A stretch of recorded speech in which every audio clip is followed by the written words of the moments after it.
Russia has just deployed hypersonic missiles in Belarus. Weapons so fast that NATO is calling an emergency high alert.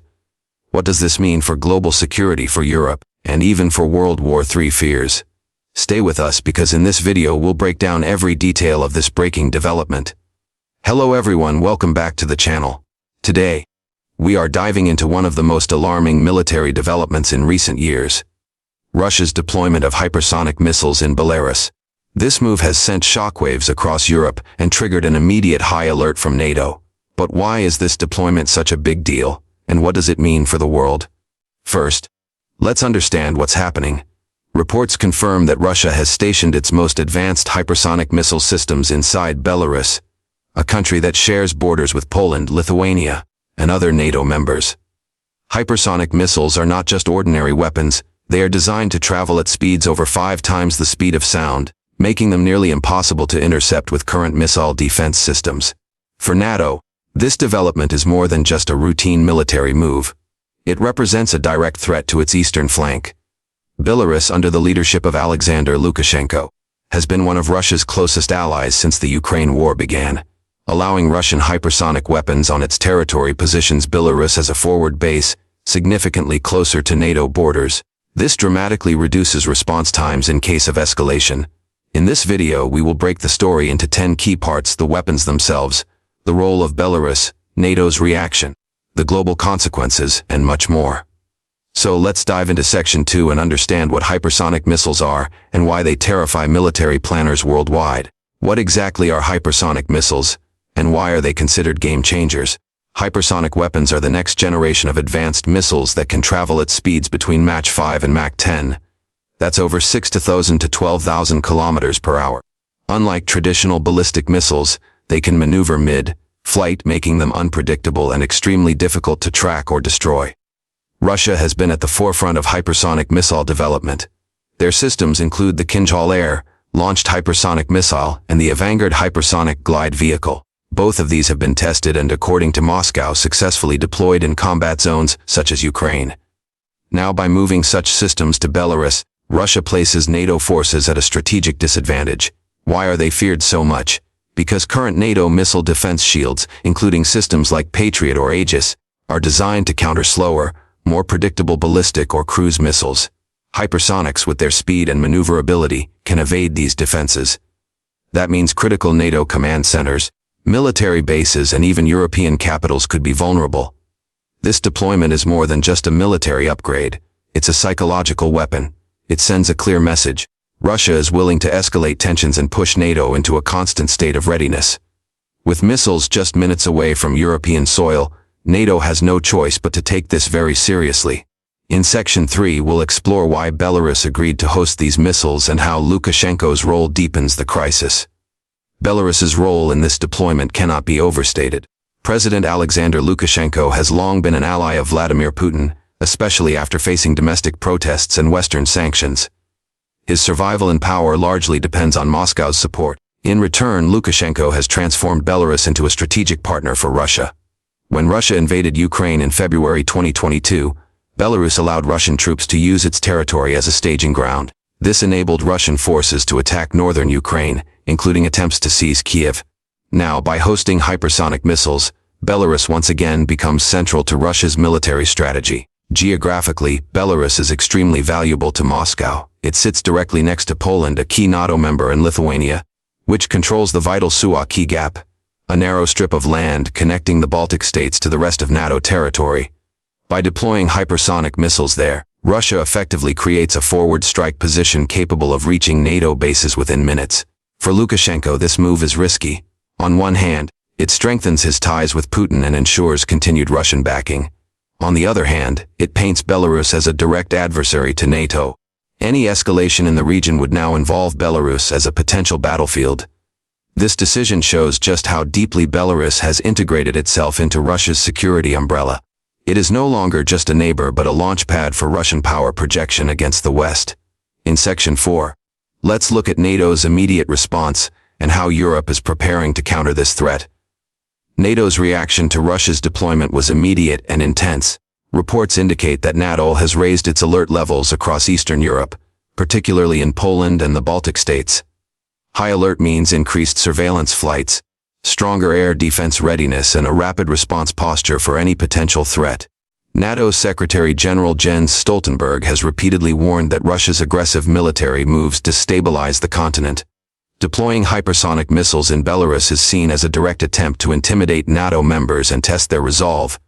In response, NATO has reinforced its eastern flank with additional troops, fighter jets, and missile defense systems. Poland, which shares a long border with Belarus, has already requested additional U.S. military support. American F-35s and Patriot missile batteries have been repositioned to guard NATO's eastern front. Meanwhile, countries like Lithuania, Latvia, and Estonia have called for more NATO presence, fearing that they could be the next targets of Russian pressure. This situation creates a dangerous cycle. The more NATO strengthens its defenses, the more Russia justifies its escalations. The deployment of hypersonics is not just about military advantage, it's about forcing NATO into a reactive stance and keeping it on edge. In Section 5, we'll break down what this means for the broader Ukraine war, and why the timing of this move is especially important for Russia. When Russia moves hypersonic missiles into Belarus, the impact is not limited to Europe. It shakes the entire global security architecture. Hypersonic weapons are widely considered to be destabilizing because they reduce reaction times to almost zero. In a crisis, leaders may have just minutes, or even seconds, to decide whether an incoming missile is a conventional strike or a nuclear one. That uncertainty makes mistakes and accidental escalations far more likely. Imagine a scenario: NATO radar picks up a hypersonic launch from Belarus. With its speed, it could reach Warsaw, Berlin, or even London in a matter of minutes. NATO leaders must decide instantly, is it a real nuclear strike or just a show of force? Any miscalculation could lead to catastrophic consequences. This is why analysts warn that hypersonics increase the risk of accidental war. Unlike the Cold War, when ballistic missiles followed predictable paths and gave time for decision-making, hypersonics eliminate that buffer. Global powers like the United States and China are also racing to develop their own hypersonic capabilities. But until defenses catch up, whoever has the edge holds a powerful advantage. For now, that edge belongs to Russia. This deployment in Belarus, therefore, doesn't just alarm NATO, it alarms the entire world. The risk of escalation has never been higher. In Section 7, we'll look at how the U.S. is responding to this crisis and whether Washington is prepared to counter Russia's hypersonic advantage. The United States, as NATO's leading power, plays a central role in responding to Russia's hypersonic deployment. Washington has already condemned the move, calling it a direct threat to European security. U.S. officials have promised to strengthen defenses in Poland, Romania, and the Baltic region. But here's the truth: the U.S. itself is still behind in hypersonic missile development. While Russia and China have already tested and deployed such systems, America is still working on prototypes. This gap worries both U.S. allies and military planners. If Russia uses its hypersonics as leverage, America may struggle to provide a reliable defense in real time. That's why the Pentagon is accelerating research and testing of hypersonic weapons. Billions of dollars have been invested into programs like the RRW's Air-Launched Rapid Response Weapon and the Hypersonic Glide Body. But most of these systems won't be fully operational until later this decade. In the meantime, the U.S. relies on deterrence. The idea that Russia would not risk an all-out war with NATO because of America's overwhelming nuclear arsenal. However, deterrence becomes weaker when one side believes it can strike first and cripple defenses before the other can respond. This is why Russia's deployment in Belarus feels like such a game-changer. It isn't just about missiles in one country. It's about shifting the entire balance of power. In Section 8, let's analyze how ordinary Europeans are reacting to this news and the rising fear of war across the continent. For ordinary Europeans, news of Russian hypersonic missiles in Belarus is frightening. People living in countries like Poland, Lithuania, Latvia, and even Germany now feel that they are within striking distance of weapons that almost cannot be stopped. The psychological impact is huge. In Poland, citizens have already experienced the stress of missiles straying near their borders during the Ukraine conflict. Now, with hypersonics stationed right next door, many Poles worry that their country could be among the first targets in any confrontation. Lithuania and Latvia, small NATO members with limited defenses, have openly expressed concern that they could be caught in the middle of a conflict far bigger than themselves. Western Europe, too, is uneasy. Germany and France have seen their governments increase military spending after years of reductions. Leaders now realize that the threat of war in Europe is not theoretical. It is becoming a daily reality. Public opinion polls show growing support for NATO defense measures but also rising anxiety about escalation. For Europeans, the fear is not just about a possible Russian attack. It's also about accidents. A missile test gone wrong, a radar misinterpretation, or a miscalculation could spiral out of control and drag the continent into a conflict nobody wants.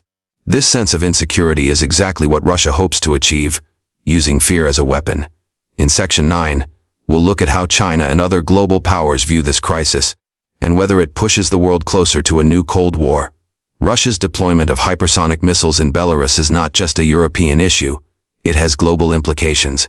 China, for example, is closely watching the situation.